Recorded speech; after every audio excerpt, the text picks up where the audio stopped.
friends, it's Miss Jodie here. So today our read aloud is When the Monkeys Came Back. Where do you think the monkeys went that they came back? I don't know. I guess we'll find out as we read.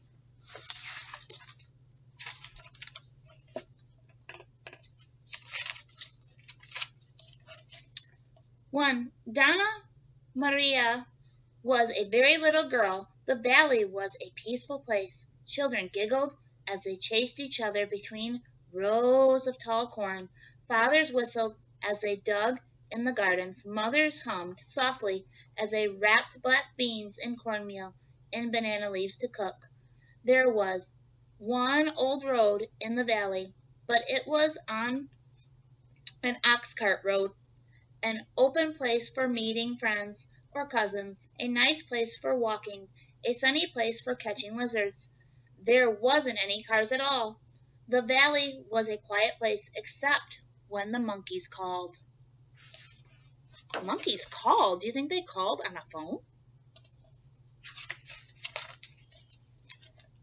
Every morning and every evening, for as long as anyone could remember, the monkeys announced the changing of night into day and the changing of day into night.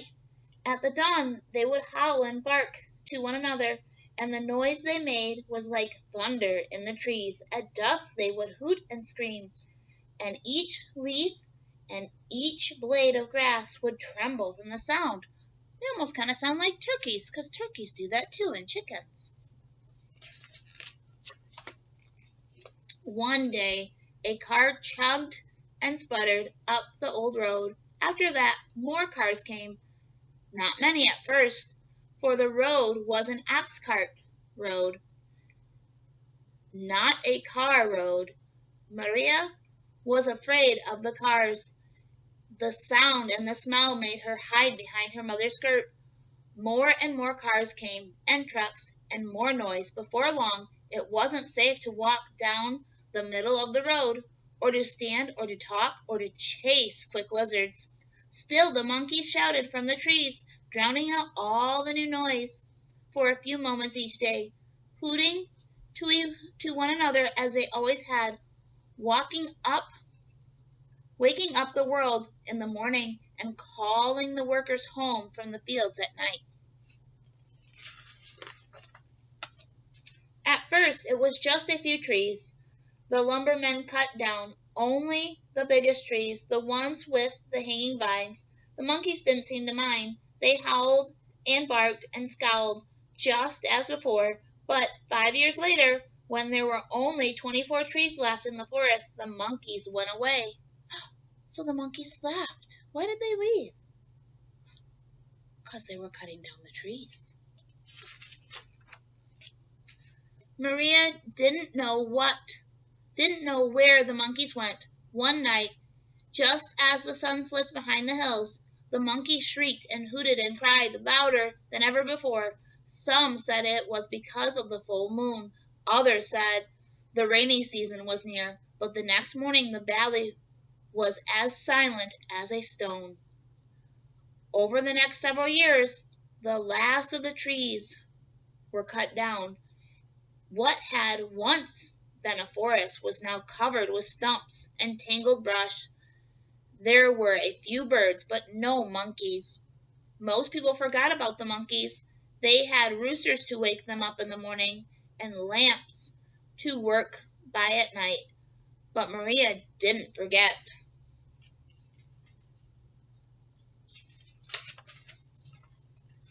When she was 15 years old, Maria married Elmo. Elmo worked for Maria's father, and when her father died, he left his farm to Maria and Elmo.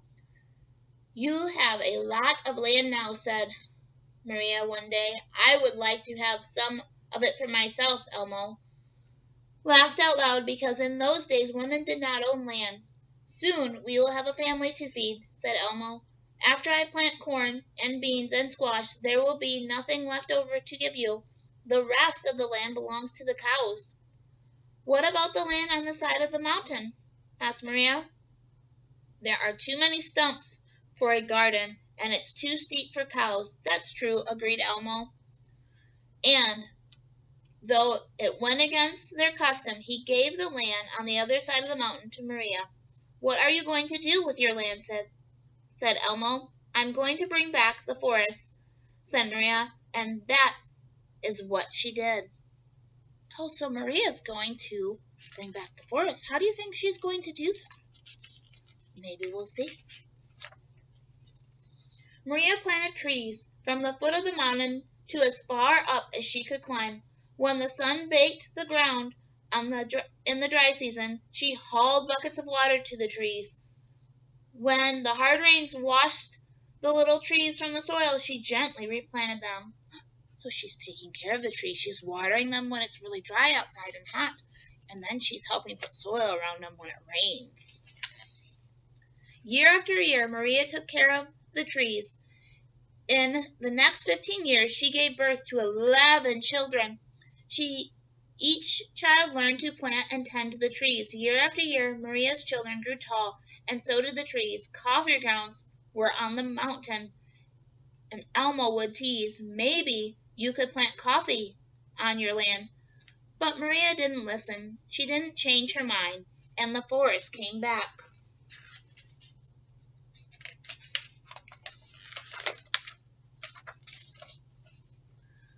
Many more years passed. The trees grew higher and higher. Maria's children grew up and had children of their own. Elmo died and left the farm to Maria and her sons.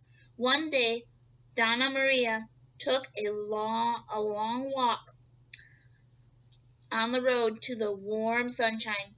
The children greeted her as she passed. "Good morning, tree lady," they said.